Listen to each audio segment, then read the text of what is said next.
Olá, alunos. Mais uma vez eu estou aqui para que nós possamos dar continuidade com a resolução de exercícios, de questões abordadas que caíram nos vestibulares e no Enem anteriormente. O assunto a disciplina é física, o assunto é sobre física moderna. Então vamos partir agora para as questões e resoluções de atividade. Vamos agora para a nossa primeira questão, que é a de número 34, que dará sequência, né? É uma questão que caiu no vestibular da UniFG, né? Que eu não conheço essa universidade, mas enfim, é uma questão de número 34, né? Que foi lá na prova deles. A questão é o seguinte: você vai completar as lacunas, né? Aqui embaixo tem as alternativas. E nesse texto existe as lacunas que deverão ser completadas por cada palavra de forma correta. Então vamos lá. Segundo a interpretação vigente, a radiação eletromagnética tem uma natureza bastante complexa, em fenômenos como interferência e difração. Por exemplo, ela apresenta um comportamento. Aí vocês observem as questões, as alternativas abaixo, ver qual é que se encaixa melhor nesse espaço aqui. Ponto. Em processo de emissão e absorção, por outro lado, ela pode apresentar comportamento espaço, sendo nesses casos descrita por o pacote de energia, que são fótons, né? Que se move no vácuo com uma velocidade de 300 milhões de quilômetros por segundo e tem massa, espaço. Aí, numa dessas alternativas está a palavra correta. Então, vamos lá. Vocês dão uma pausa no vídeo e tentem responder, beleza? Olá, voltamos aqui e vamos ver qual é a resposta que se encaixa nesse contexto aqui, né? Nesse texto, né? Aqui diz o seguinte, ó, a primeira ele apresenta um comportamento ondulatório. Em processo de emissão e absorção, por outro lado, ele pode apresentar comportamento corpuscular, beleza? Sendo nesses casos descrita por pacotes de energia, que são fótons, né? E que se move no vácuo com uma velocidade de 300 km por hora e tem massa nula. Então a alternativa é letra B. Fica assim: ondulatória, corpuscular e nula. Vamos passar para a questão seguinte. Olha aqui, de número 35, dando continuidade com a Universidade UniFG. Supondo que a meia-vida de um isótopo radioativo seja um dia.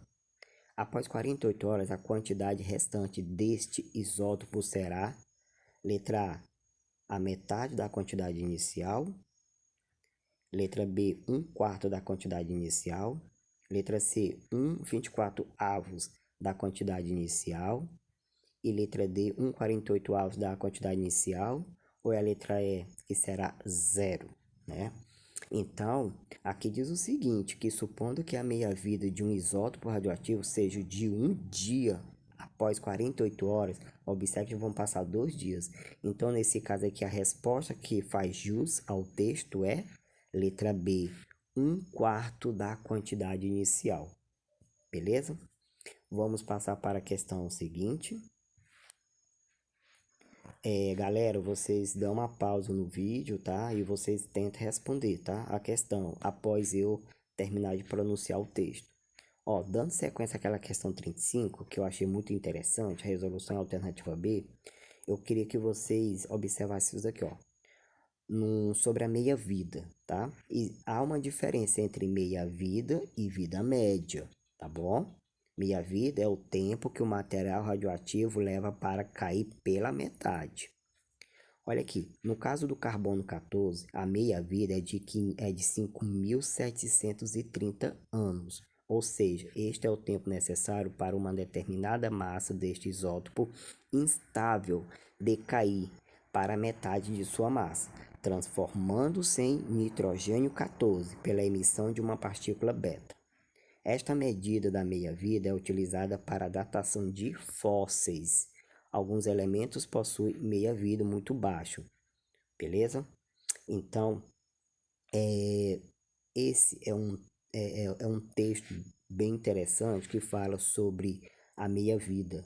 E, acima de tudo, também ele fala sobre o carbono 14, que é utilizado para a datação de fósseis. Cai bastante nos vestibulares, inclusive no Enem, beleza? Então, vamos seguir adiante com o nosso texto.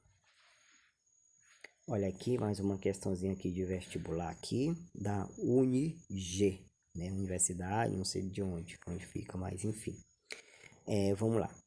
As ondas gravitacionais, essa questão ela é muito importante. Preste bastante atenção, depois vocês dêem uma pausa e tente responder sozinho. Vamos lá. As ondas gravitacionais foram previstas por Albert Einstein em 1916 e detectadas em 2015 após uma colisão de dois buracos negros, né? Dois buracos negros. As ondas gravitacionais são deformações do espaço-tempo causadas pela aceleração de uma massa de grandes dimensões. Embora sua origem seja diferente, a onda gravitacional possui algumas características comuns. As ondas eletromagnéticas, tais como...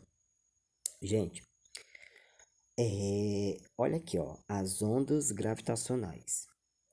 O texto aqui abaixo faz uma relação sobre essas duas palavras, ondas e gravitacionais.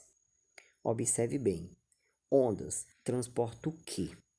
Né? Em qualquer parte do mundo, ondas transportam o quê? Então vamos lá aqui para as alternativas. Letra A, ondas transportam massa e necessita de um meio material para se propagar. Errado. Onda não transporta massa, porque se transportar massa, com certeza ela transportaria matéria. Transportar massa e energia. Errado. Transportar energia e se propagar no vácuo. Vamos passar adiante. Transportar quantidade de movimento e necessita de um meio material para se propagar. Não tem nada a ver. Gente, a alternativa correta é a letra C. Por quê? Qual é a maior finalidade de uma onda? É transportar energia e se propaga no vácuo, tá? Ondas, elas podem se propagar tanto no vácuo quanto no meio material. As que se propagam no vácuo são ondas eletromagnéticas, beleza? As que se propagam no meio material são vários tipos de onda. Uma delas é a onda sonora, que isso é muito importante. Onda sonora se propaga no vácuo. Onda sonora se propaga no meio material e nunca e jamais ela se propaga no vácuo, beleza? Então, qual a finalidade maior da onda? Transportar energia. E ela pode se propagar tanto no vácuo quanto no meio material. Vai depender do que tipo de onda. Tudo bem? Então, a resposta correta aqui é a letra C. Transporta energia e se propaga no vácuo. Vamos passar com a alternativa. Vamos ver a próxima alternativa.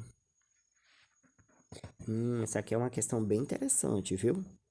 Caiu no vestibular, não sei de qual universidade, mas enfim, diz o seguinte. Em 1887,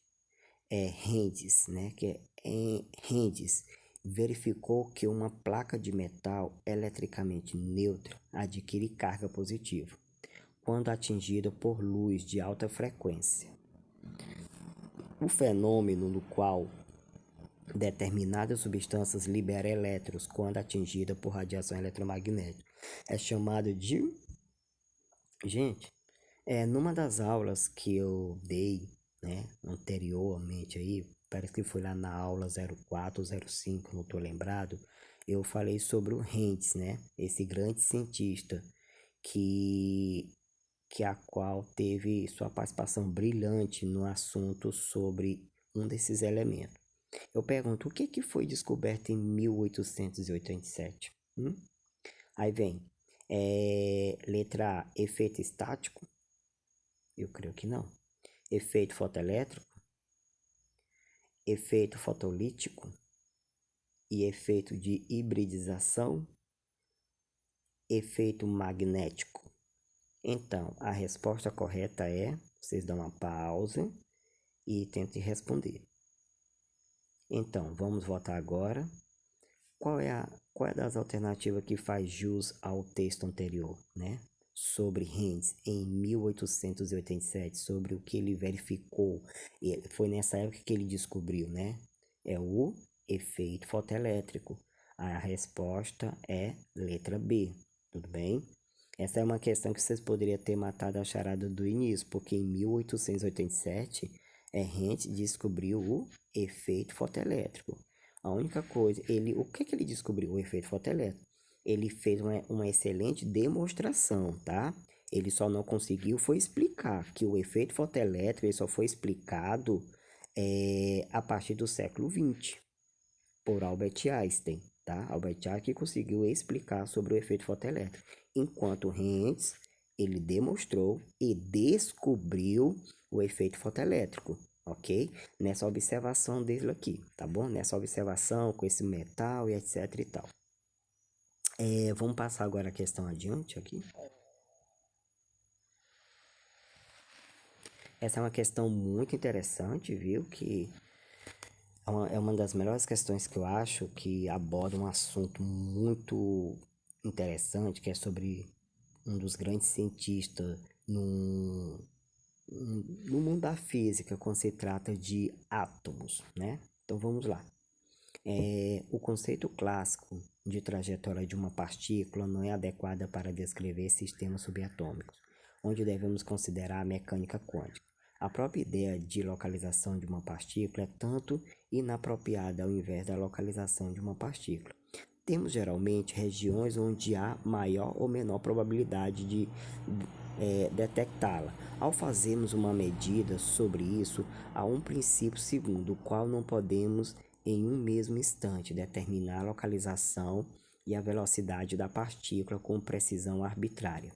Este princípio é o... gente, aqui estão as alternativas e vamos falar sobre esse princípio. Qual desses princípios que faz jus em relação ao texto anterior, né? Então vamos lá. Princípio de incerteza de Herzberg, princípio de complementariedade de Bohr, princípio de correspondência de Bohr, princípio de Pascal, princípio de Arquimedes. Então, qual desses princípios que faz correlação, que faz a relação que casa com esse texto anterior, né? Então, vocês dão uma pausa aí e vocês respondem. Então, vamos lá, voltar aqui com a questão. Eu acredito que vocês responderam ela de forma correta, tá bom? Então, vamos lá. O princípio que faz, que casa com o texto anterior, é o princípio de correspondência de Bohr. É a letra C, tudo bem? Então, a letra C é a resposta correta. Princípio de correspondência de Bohr, tudo bem?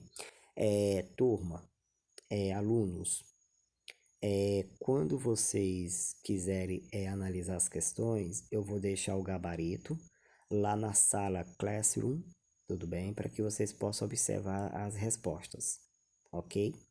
Então, mais uma vez, muito obrigado por vocês assistirem, por vocês compartilharem, por vocês fazerem parte dessa turma, tudo bem?